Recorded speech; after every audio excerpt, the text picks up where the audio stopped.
Hola, ¿qué tal? Otra vez con ustedes su amigo Germán Orrillo, abogado austrolibertario, aquí en su canal Quinto Poder. En esta ocasión hablaremos de los impuestos y si realmente puede ser equiparable al robo o en su defecto es el precio que tenemos que pagar por vivir en sociedad. Hace poco los medios de comunicación publicaron la noticia del pago que hicieran algunas empresas mineras como Cerro Verde, Buenaventura, respecto de algunos conceptos tributarios que están obligados a pagar al Estado peruano por la actividad extractiva que realizan. Más allá de la pertinencia o no del cumplimiento de las obligaciones tributarias que tienen las empresas mineras con el Estado, aprovecho la oportunidad para poner bajo análisis lo que realmente significa la figura del impuesto, ya que la gran mayoría de personas cree que el Estado tiene cierta legitimación para crear y cobrar impuestos a cambio de la prestación de ciertos servicios públicos que brinda el Estado a la sociedad de manera monopólica. Ahora, el hecho de que se proponga un análisis filosófico de la naturaleza de los impuestos no significa que estemos haciendo apología de la evasión tributaria. Al contrario, y como lo recomienda el doctor Jesús Huerta de Soto, paguemos nuestros impuestos, pero seamos conscientes de que somos esclavos tributarios, esclavos impositivos, ya que los impuestos son coacción y por tanto ineficientes e inmorales. Existen dos maneras a través de las cuales las personas pueden materializar la satisfacción de algún deseo o necesidad dentro de su esfera de desarrollo personal. La primera, si una persona necesita algo de otra persona para satisfacer algún deseo o necesidad, lo puede lograr haciendo algo que esa persona necesita o quiere que hagas para satisfacer también algún deseo o necesidad. En otras palabras, ambas personas deberán cooperar productivamente para que exista satisfacción recíproca y efectiva de determinados deseos y necesidades. La segunda, una persona puede utilizar la fuerza o la violencia o la amenaza de violencia para obligar a otra persona a que le transfiera aquello que necesita de esa persona para satisfacer algún deseo o necesidad. El sociólogo alemán Franz Oppenheimer, en su libro El Estado, respecto de estas dos maneras de satisfacer deseos y necesidades del hombre, los clasifica como medios económicos y medios políticos. Los medios económicos, cuando una persona utiliza su propiedad o su trabajo para intercambiarlos con otra persona de la cual necesita algo de su propiedad o servicio laboral, es decir, se produce una cooperación productiva. Y los medios políticos, según dicho autor, se utilizan con la asistencia de la violencia o la amenaza de la violencia para apropiarse indebidamente del trabajo o la propiedad de otras personas. Ahora, los medios económicos son usados con mayor efectividad dentro de la sociedad, ya que sus integrantes, por regla general, se encuentran predispuestos a colaborar pacíficamente para satisfacer sus deseos y necesidades a través del intercambio de bienes y servicios. Mientras que los medios políticos son más efectivos cuando se aplican a través de una organización política y que cuente con la asistencia exclusiva de una fuerza militar, lo suficientemente capaz como para someter a los integrantes de una sociedad. Dicha organización política es el Estado, que utiliza los medios políticos para apropiarse forzosamente, violentamente, de una parte de la propiedad de los individuos, para mantenerse en funcionamiento y también para prestar algunos servicios públicos monopolizados, como defensa territorial, orden público interno, justicia, a manera de justificación de su intervención violenta en la sociedad. Según Oppenheimer, para que el Estado llegue a ser lo que es decir, un ente que se apropia de lo ajeno a través de los medios políticos, primero tiene que existir una sociedad económicamente desarrollada, con suficientes bienes generados gracias a la aplicación previa de los medios económicos. Ahora bien, en cuanto a los medios políticos que utiliza el Estado, el anarquista Albert Jaynock, en su libro Nuestro enemigo el Estado, detalla que los medios políticos de los que habla Oppenheimer son en realidad mecanismos de explotación, tal como son los mecanismos de aranceles, licencias, concesiones,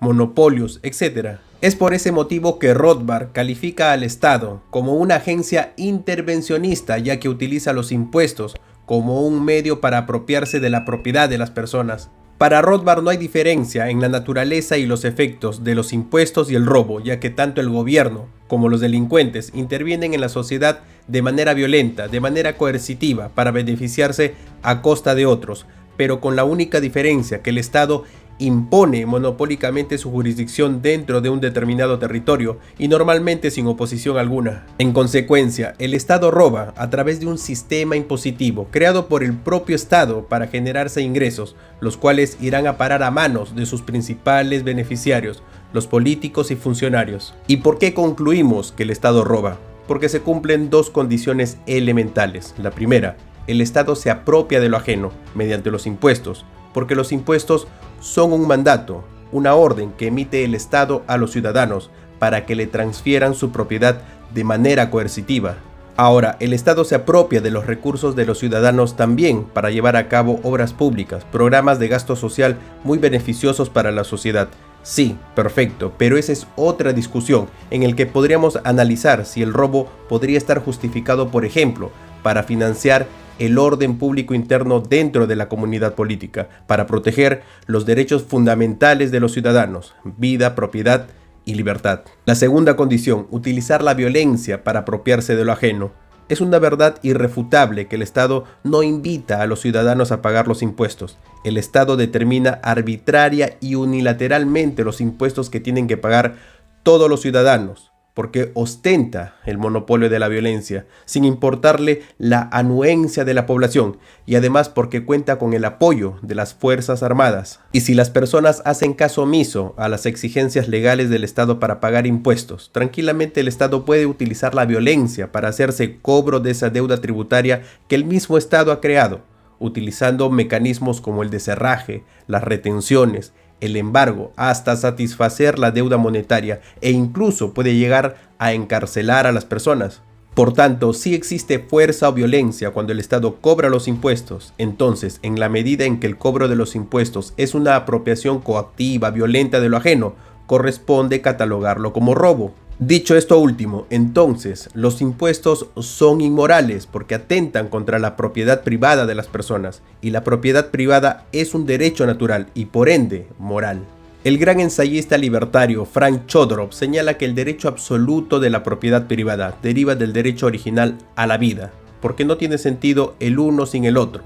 Los medios de vida deben identificarse con la vida misma. Por lo tanto, los impuestos niegan la posibilidad de que las personas puedan controlar por completo su propiedad privada y por lo tanto su vida misma. No obstante ser conscientes que los impuestos son un robo, el doctor Juan Ramón Rayo advierte que existen dos figuras impositivas que podrían llegar a compatibilizar con el liberalismo. El primero es el impuesto dirigido a financiar la única tarea que debería tener el Estado, el de mantener, el de garantizar el orden público interno, con las funciones policiales, defensa territorial y justicia. En ese caso, según el doctor Juan Ramón Rayo, sí podría estar justificado el impuesto. El segundo, los impuestos dirigidos a internalizar las externalidades negativas, es decir, los impuestos que sirvan para resarcir el daño que puedan ocasionar ciertas personas desde su propiedad, por ejemplo, contaminando la propiedad de otras personas.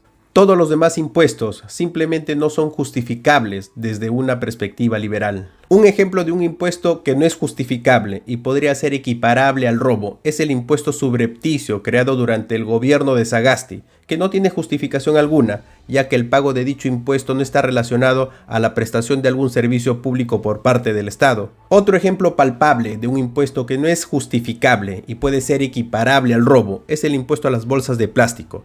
El Estado, como siempre, trata de encontrar cualquier excusa, en este caso ecológico-ambiental, para introducir un nuevo impuesto en la sociedad y que no se condice, no tiene relación alguna con la prestación efectiva de algún servicio público por parte del Estado. En este caso, el Estado simplemente de manera arbitraria determina que el plástico es nocivo para el medio ambiente y por lo tanto, los ciudadanos merecen ser castigados con un impuesto a manera de escarmiento para que no vuelvan a usar bolsas de plástico para llevar los productos que compran en los establecimientos. En realidad no sorprende el comportamiento del Estado, ya que siempre está buscando nuevas fórmulas ingeniosas para quitarle más dinero a las personas. Pero lo que sí es lamentable es que muchas personas están de acuerdo que el Estado transgreda su derecho a la libertad y a la propiedad privada con esta clase de medidas expoliadoras, que lo único que demuestra es que el Estado no tiene límites al momento de inventarse nuevos impuestos, pero con la única finalidad de mantener el funcionamiento del Estado. En conclusión, y tal como lo sentencia el doctor Luis Pazos, Toda extracción de riqueza que bajo el título de impuestos haga un gobierno a sus ciudadanos y no sea aplicable a la consecución del bien común será equiparable al robo. Bueno, espero que les haya gustado el contenido de este video. No olviden suscribirse, denle click a la campanita para que reciban más notificaciones sobre nuevos videos que estaremos subiendo aquí en su canal Quinto Poder. Denle like a este video, compártanlo para que se extienda más la batalla cultural que hemos emprendido contra toda clase de colectivismo compulsivo proveniente del Estado. Hasta pronto.